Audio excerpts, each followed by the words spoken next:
Hi YouTube, Darth here. This is Just a weapon review series for Battlefield 4 where I give a simple response as to whether or not you should be using a particular weapon. Of course, then I follow it up with a why. This is the first post-patch review I've done, and I decided to go with a weapon that I thought was definitely outclassed before the patch and see if post-patch it was anything special. So the weapon this time around is the G36 carbine, a weapon available to every class. So should you be using the G36? Yes or no? No, and by no, I mean hell no. Now, I'm sure this weapon has its fans out there, and there are some redeeming qualities. And surprisingly, on paper, this is not that bad of a weapon. So I'll go over those nice qualities now. For starters, the G36 has the second best first shot recoil multiplier among the carbines of only 1.7x. This means the bullets following up the first shot are going to be easier to land than some of the carbines with more kick. Next, the spread per shot increase per shot is tied for the lowest among carbines. The weapon has a nice ability to sustain longer bursts on target than other carbines, something, as you'll see later, that it desperately needs. That's pretty much it for the standout stats in the good side of the gun. So in its favor, the G36 is a very controllable weapon. Every other stat is run-of-the-mill or otherwise mediocre, but let's talk about what's not working in its favor on the G36. This weapon has absolutely garbage damage output. In fact, it's easily in the bottom of the carbines and by average damage output is one of the slowest killers in Battlefield 4. Only the Type 95B1 is tied with this dubious honor. Directly linked into its damage problems is the very slow 650 rounds per minute firing rate of the G36C. While this makes the weapon controllable at longer ranges, it means that every close range engagement results in your soldier's death. The rest of the gun's stats are completely mediocre in every way. Its reload speeds are very average, there's nothing particularly amazing about the accuracy multipliers for ADS or on the move, and even the bullet velocity is outclassed by other carbines. Again, I want to emphasize how slowly this weapon kills opponents. This is because of two factors. First, it's a carbine and uses the carbine damage model that drops off significantly more than assault rifles at range. To achieve a kill beyond 28 meters, every carbine except the Ace-52 requires one more bullet than their assault rifle counterparts. Secondly, the G36 has a low fire rate of only 650 rounds per minute, which puts it at a disadvantage at closer ranges. Now, being a stable platform at long range is a good thing. If you can deliver every one of the 7 to 8 bullets required for a carbine kill on target, you'll get a good number of kills. But because of the low carbine damage model at range, low rate of fire, and the improved player movement, it becomes exceptionally difficult to land lethal shots on target with a G36 unless they're in the open. This weapon did recently change in the fall patch, and I want to cover those changes very briefly with some help from Simthic.com. All top-end automatic damage decreased across the board and silencer velocities increased, so those apply to every weapon. For the G36C, in the buffs category, this weapon had its max range and bullet velocity increased. So DICE seems to acknowledge that this is a mid to long range weapon. But DICE also nerfed the recoil stats for this weapon. That's right, they nerfed the G36C. The first shot recoil multiplier and recoil up in both ADS and hipfire were made worse for no trade-off in return. However, even after the patch, both of these recoil stats remain some of the best among the carbines and among the automatics in the game. Additionally, recoil can be controlled, so the nerf is somewhat negligible, at least on the PC. So out of all of this, the change that made me believe the G36C could be viable was the removal of the visual recoil. This gun had some pretty severe visual recoil pre-patch, and with the patch that was removed. It's a nice benefit, but it still doesn't make the gun stand out. Nicely enough, the G36C is one of the most stable weapons in the game. The recoil pattern is very predictable at 0.1 left, 0.1 right, and 0.33 up. This evenly spread left-right deviation means a recoil pattern that is pretty much straight up with some left and right sway resembling a very tall V. To counter this, you simply pull down on your aim and maintain your crosshair on your target. That will keep your crosshair on your target without too much trouble, but you will see the spread increase over time. When looking to control the spread of the G36C, keep in mind that the first shot recoil of this weapon is nearly the lowest of the carbines, and its spread per shot increase is tied for the lowest of the carbines. Because of these stats, I typically fire off a longer burst of around 5 to 8 rounds apiece. With the G36C, you have to keep in mind that shorter bursts are not lethal at long range and give your target time to get away. Additionally, longer bursts are harder to keep on target, so there's a sweet spot you have to adjust to shooting with this weapon that will drop your target. With the G36C, you're immediately putting yourself at a disadvantage in pretty much every engagement range. So my first tactical choice for this weapon would be to find your medicine cabinet, grab a couple of painkillers, take them, and buckle up for quite a headache. But in all seriousness, your first and foremost goal is to keep yourself away from close-range, man-to-man situations. In a coin flip situation, the G36C just can't compete. If you do engage in close quarters battles, they have to be on your terms. This means putting on a silencer, adding a laser, and running as a recon with the tugs or sensor balls. The G36C has passable hip fire, so you'll need to use it in close range as you cannot spare the time to go ADS against your opponents if they are looking at you. And even then, you're going to find yourself losing pretty much every coin flip situation.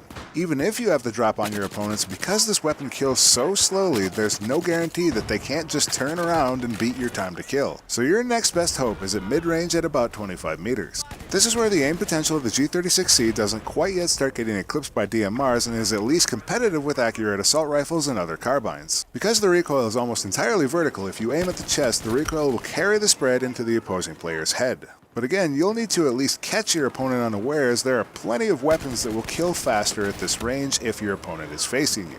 At long ranges beyond 30 to 40 meters, you're going to want to try for headshots. This is especially true if your target is near cover, as it'll be pretty easy for them to hide from your carbine's exceptionally low damage output. The problem is that at this range, if you miss your shots, you've just given yourself away. If it sounds like this is pretty general advice that could be applied to most weapons, you're right. The primary weakness of the G36C is that its performance is mediocre to poor at every engagement range. The G36C is a weapon that does not create opportunities, but instead requires you to make up for its shortcomings. If you can make a shot in a given situation with the G36C, chances are that every weapon out there would be a better choice in your hands. So when I did well with the G36C, what was I doing? Generally, I was in control of when and where engagements happened. Either I had foreknowledge from spotted enemies, they were unaware of me at a favorable engagement range, or my team was already doing a great job on their own. It's easy to dominate with a mediocre weapon or strategy when your team is already dominating. Other times, I found myself taking a cautious approach to the enemies around me and waiting for them to expose themselves first rather than me taking the fight to the enemy.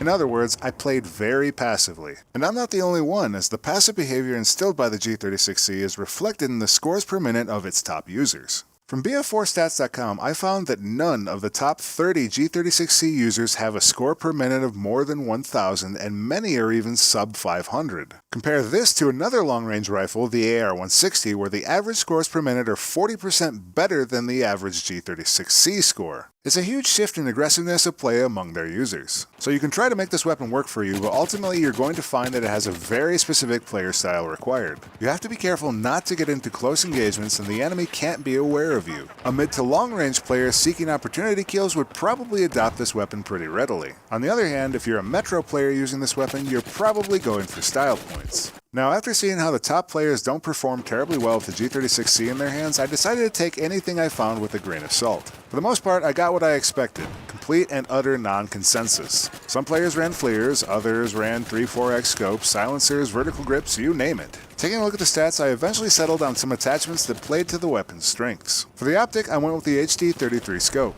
I've used this in a number of my weapon reviews so far, and I think it gives the G36C the right sight for its strengths. It puts a focus on mid-range and still gives plenty of capability to pull off longer range shots without having to fight the weapon's recoil as much as a 3-4x or 4x scope. If you prefer another holographic scope, the choice is yours, but the HD33 for now is my personal favorite. My secondary choice should be pretty obvious by now.